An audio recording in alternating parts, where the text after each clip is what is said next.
अब परमात्मा कहते हैं जोग जीत कह सुनो अन्यायी, काटो फंद जीव ले जाई, ले जाऊं और जेतिक फंदे तुम रचो विचारी, तत्व ज्ञान से सभी बिडारी।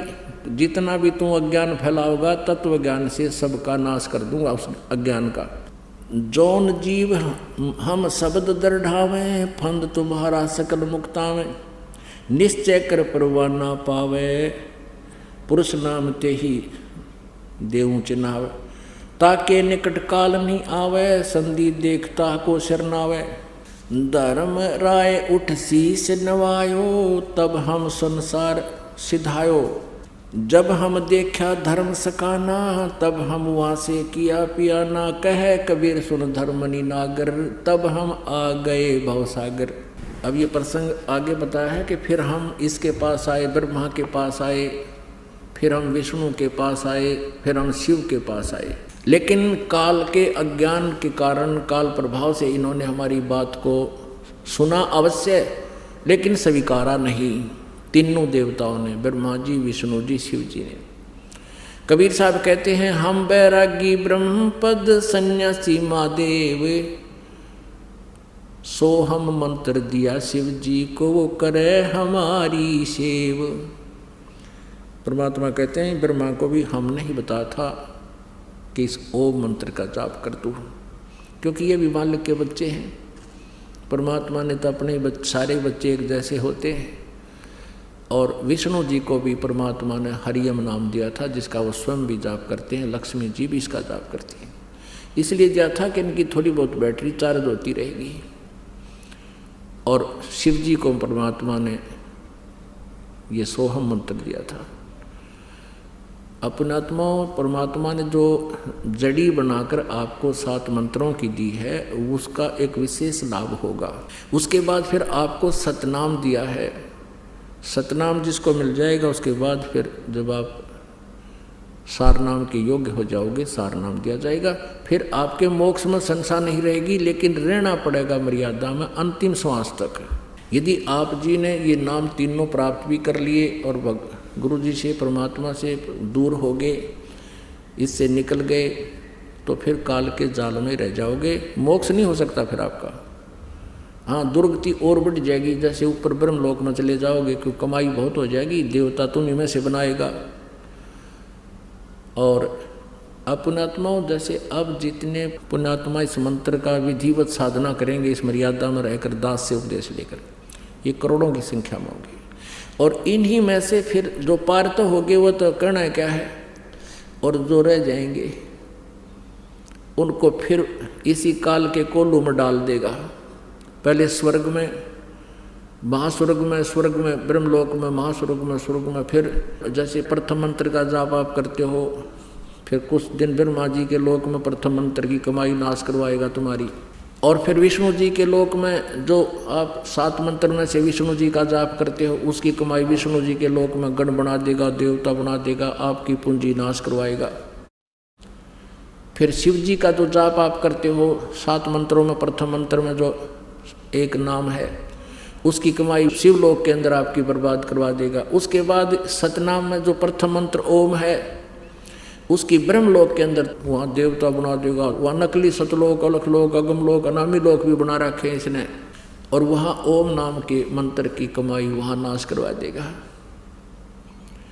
और फिर आपका रहा वो सतनाम में दूसरा मंत्र, उसकी कमाई से फिर आपको पुनर्जन्म प्रारंभ होंगे मनुष्य के। सतयुग में आओगे तुम, वह बैटरी चार्ज तो होगी इस समय की, और वह समाधिष्ट होने लग जाओगे, सब ठाठ होंगे, क्योंकि उसमें ऐसा ही प्रावधान होगा। अच्छी आत्माओं के कारण परमात्मा के आदेश से काल यहाँ बहुत अच्छी व्यवस्था कर देता है।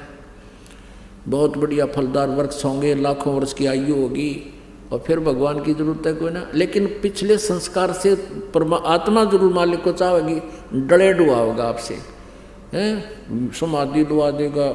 जैसे ब्रह्मा को कहा था तप करो तप करो, ब्रह्मा तप करने पर डले डोन पर ला दिया। अब ब्रह्मा जी से ही लेकर ज्ञान सभी ऋषि लागे, ये डले डोन समाधि स्टोन लागे। फिर अंदर समाधि, समाधि क्या है कि अंदर टेलीविजन टाइप है ये शरीर, इस जो सा भी कमल चैनल आपका ऑन हो गया, उसमें हो रहे कार्यक्रम आप देखते रहोगे और जीवन व्यर्थ कर जाओगे। This is meditation. ये यूजलेस है, ये बर्बाद करने वाला है। तो ऐसे सतयुग बर्बाद करवा देगा, फिर पुनः क्षीण हो जाएंगे, फिर त्रेता युग में तुम्हें आना होगा, फिर और आपके पुण्य नष्ट होते जाएंगे, फिर द्वापर में फिर वही अच्छी आत्माएं हैं जो आज तक परमात्मा की चाह है इनको, अब कलयुग में आएंगे। अब पुण्य तो सतयुग त्रेता द्वापर में तुम्हारे नष्ट हो लिए। शास्त्र अनुकूल साधना तुम्हारे पास है नहीं। आप पर जो आपदाएं अब प्रारंभ होगी उनका कोई निवारण आपकी उन साधनाओं से नहीं हो सकता जो तुम कर रहे थे किसी भी धर्म या पंथ में। और अब परमात्मा ने ये समय इसलिए निर्धारित किया था, काल ने तो सोचा था कि मैं ऐसा बिगाड़ दूंगा इनको, ये भगवान बजाय नहीं गए। मालिक को पता था कि ये मेरा कलयुग में ठावेंगे, बीच में ये मेरी नहीं सुनेंगे। आते रहे प्रभु, अपना ज्ञान देते रहे, क्योंकि उनका नियम है।